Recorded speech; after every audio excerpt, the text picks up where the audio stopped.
ओम नमः शिवाय दोस्तों, धार्मिक सुरभि चैनल में आप सभी का स्वागत है। आई होप कि आप सभी बहुत अच्छे से होंगे।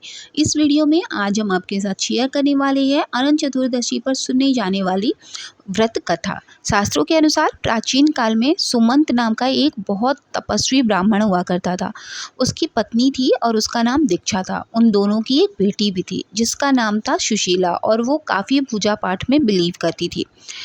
जब सुशीला बड़ी हुई तो उसकी जो माता थी दीक्षा, उनकी मृत्यु हो गई। पत्नी के मरने के बाद सुमंत ने कर्कशा नामक स्त्री से दूसरा विवाह कर लिया।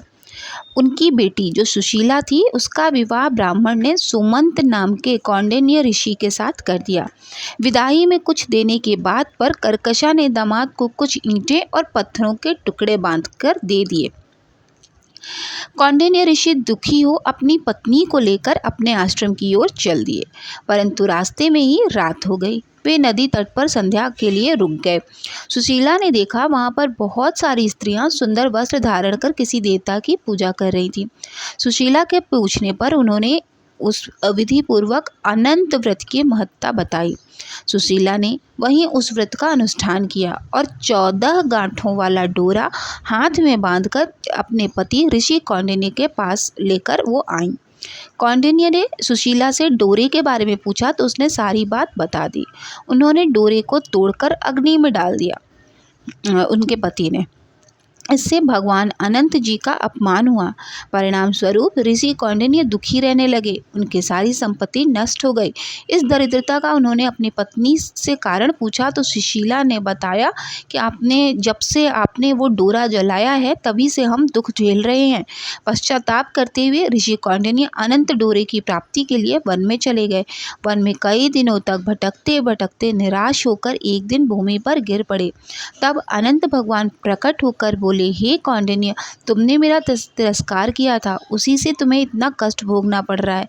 तुम दुखी हुए, अब तुमने पश्चाताप किया है तो मैं तुमसे प्रसन्न हूँ। अब तुम घर जाकर विधि पूर्वक अनंत का व्रत करो। 14 वर्ष पर्यंत व्रत करने से तुम्हारा दुख दूर हो जाएगा और तुम वापस धन धान्य से संपन्न हो जाओगे। कौंडिन्य ने वैसा ही किया और उनके सारे क्लेशों से उन्हें मुक्ति मिल गई। श्री कृष्ण की आज्ञा से युधिष्ठिर ने भी अनंत भगवान का व्रत किया था, जिसके प्रभाव से पांडव महाभारत के युद्ध में विजयी तथा चिरकाल तक राज्य करते रहे थे। इसलिए जब आप पिछला जो सूत्र है, जब आप उसको उतारेंगे तो आप उसको भूमि में विसर्जन करिए या आप बहते हुए जल प्रवाह में किसी सब पवित्र नदी में उसका प्रवाह करिए। उसको यहाँ जथा कहीं भी उसको फेंकना नहीं चाहिए। उसको कायदे से विसर्जित किया जाता है क्योंकि हम उसको विष्णु भगवान के सामने उसकी पूजा करके उसको पहनते हैं। उनके नाम को लेकर 14 गांठें डालते हैं, तो हमें उसको बहुत ध्यान से पहनना चाहिए और ध्यान से ही उतारना चाहिए।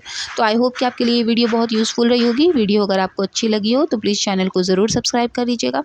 साथ ही वीडियो को लाइक और शेयर करना ना भूलें ताकि हम आपके लिए हमेशा ऐसी ही जानकारी वाली वीडियोज़ लेकर आते रहें। आप सभी के ऊपर महादेव की कृपा, माता लक्ष्मी की कृपा और हमारे पालनकर्ता विष्णु जी की कृपा हमेशा बनी रहे। मिलेंगे नेक्स्ट वीडियो में, तब तक के लिए आप सभी को अनंत चतुर्दशी की हार्दिक शुभकामनाएं। मिलेंगे नेक्स्ट वीडियो में, तब तक के लिए ओम नमः शिवाय, जय माता दी।